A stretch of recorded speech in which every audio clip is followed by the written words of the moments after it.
For Marty McCarthy, it was a different kind of welcome home to his native Australia. I was taken to this facility here. It's basically just a hotel that's been turned into a makeshift hospital overnight that I'm not allowed to leave. Just back from the US, he's here for a mandatory 2-week quarantine required for all overseas travellers entering the country, regardless of symptoms. Here's my bed. It's all paid for by the government. Here's the little kitchen. There's satay beef. This is just one approach as countries around the world scramble to contain COVID-19.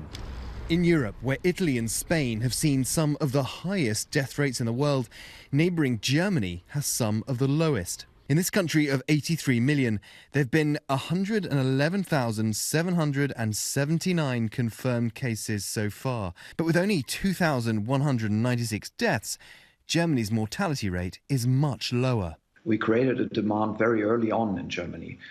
So what happened is, in fact, that we rolled out this test already in January.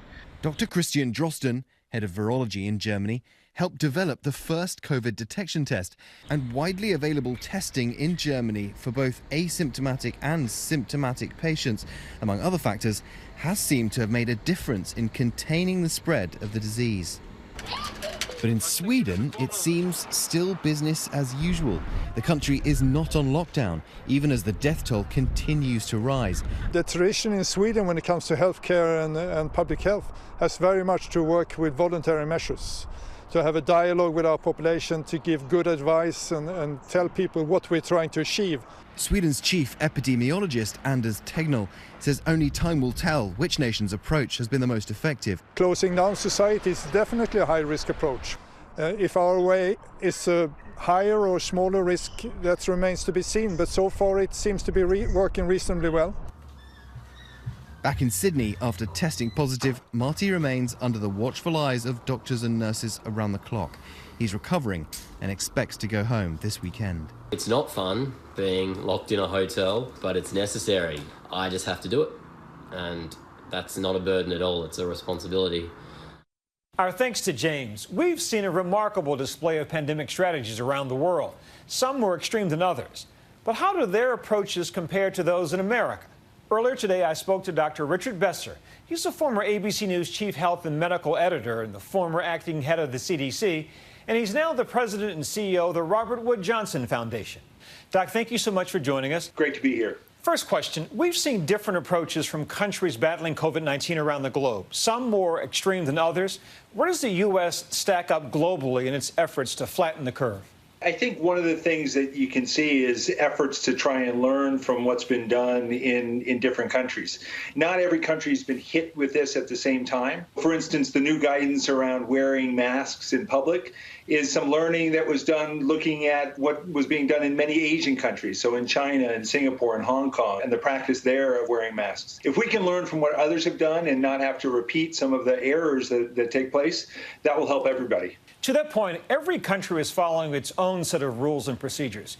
Is there a global benefit or responsibility, you think, for all countries to be on the same page in how they're tackling COVID-19? Yeah, I don't think so. One thing that I found through emergency response is that you learn. It's an ongoing learning process. At the beginning, what you don't know far outstrips what you do know. And so by different countries trying different approaches, we'll learn and see, okay, what things work and what things don't work. But it takes an investment in the science and the research and some transparency in terms of what's worked and what hasn't, both around the globe and here in the U.S. as different cities and states try different approaches. Doc, I'll follow up to that. We've seen, for example, mandatory 2-week quarantine for overseas travelers returning to Australia. These quarantine hotels funded by the government.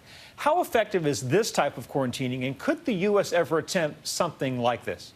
Well, one thing I would take away from that, something at the foundation we're very focused on, is that whatever it is you decide people need to do, you need to make sure that everyone can do it. So the idea that the government is funding those hotels so that anyone could stay there regardless of income is an approach that is equitable, it's fair. There's so many of the things that we're asking people to do in this country that if you're low income, if you are somebody who's an hourly worker and you're having to decide between putting food on the table and paying your rent and doing the things to protect your family, it's just not a true choice. You don't have a choice. And then we have a country like Sweden, for example, with a more measured approach, which some scientists are now criticizing. How do you respond to those who say we in the U.S. have gone too far, the U.S. solution is too extreme? It's a balance and it's learning. At some point, we're going to have to figure out how to remove some of the restrictions that have been put in place. I think that's not going to happen until there's widespread testing availability, until we know how widespread this is in communities, until all communities are being tested and being treated appropriately.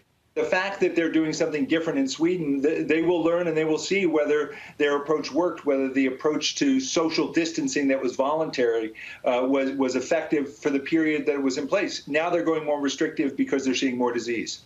And my last question. I think everyone wants to know, what's it going to take for the U.S. to open back up again? I think a lot of that's going to come down to the widespread availability of testing, so we can see how many people have had this infection and how many people are still vulnerable.